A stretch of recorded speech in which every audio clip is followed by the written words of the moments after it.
I completely support trying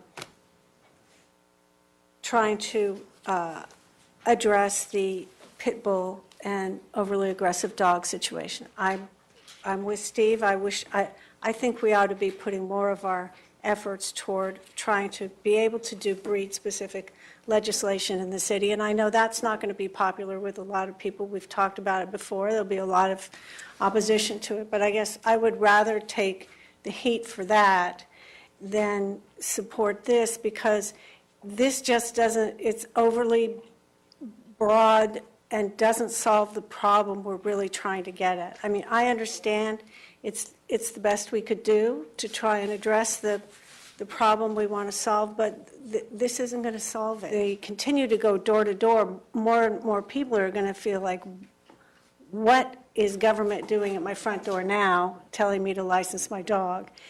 And to put a spay and neuter ordinance on top of that, I mean, I think it's just too much. The licensing canvassing initiative, and use that as an opportunity to tell people about their free spay and neuter clinic, or about opportunities that are available.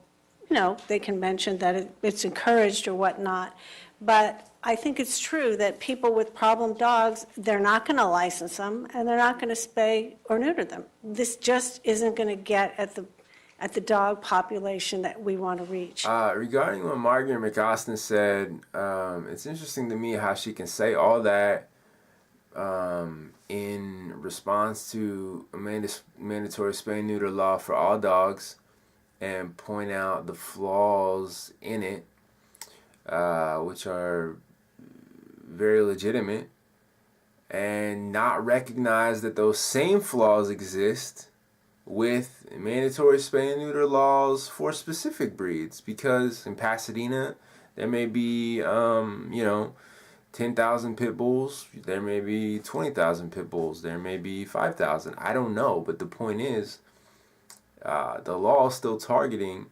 them, plus any other type of dog that looks that way, and then at what level they determine, or what percentage they determine to look that way, then they're all of a sudden lumped in. So you're still targeting large groups of dogs that haven't done anything, whether it's just Pasadena specific, or whether it's just a concept and you take it anywhere nationwide or whatever, and then you're all of a sudden targeting millions of dogs. So it's like, but she can recognize that, she can recognize all the problems with this legislation, saying it's overly vague, saying it's intrusive, saying that, coming to the realization that people with problem dogs, whatever that means, are not going to license them, not going to spay and neuter them. I think Margaret has got it exactly right. I mean, as I said at the outset, I understand the motivation. I fear the terrible incident that we read about.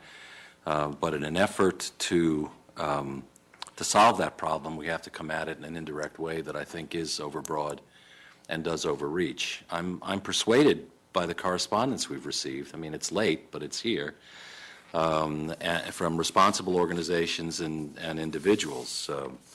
The California Federation of Dog Clubs, and CARPOC, who we heard from, the American Kennel Club letter I thought was very persuasive, the American College of, I can't pronounce what it is, but the veterinary, what is it? Okay, thank you. And some individuals. I found Nancy Leon's letter very persuasive. I found Ann Dove's letter very persuasive, who was here tonight and gave testimony. And frankly, most persuasive was a letter from Jan Dykema, who concludes, whether policymakers intended or not, mandatory spay-neuter laws are perceived by the public as especially oppressive and drive a wedge between the public and animal service departments.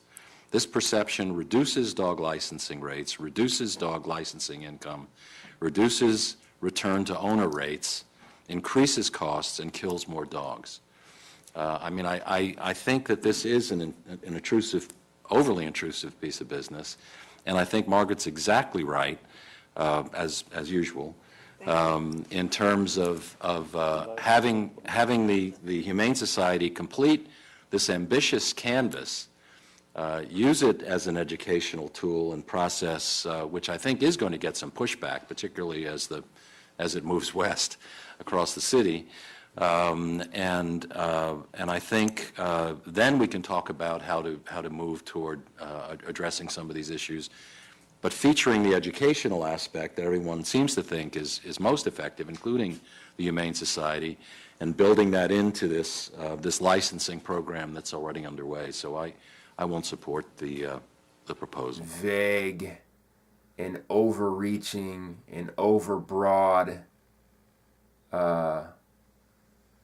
and over-intrusive stuff. These are all phrases that both McAustin and Tornek used when referring to the mandatory spay and neuter ordinance for all dogs.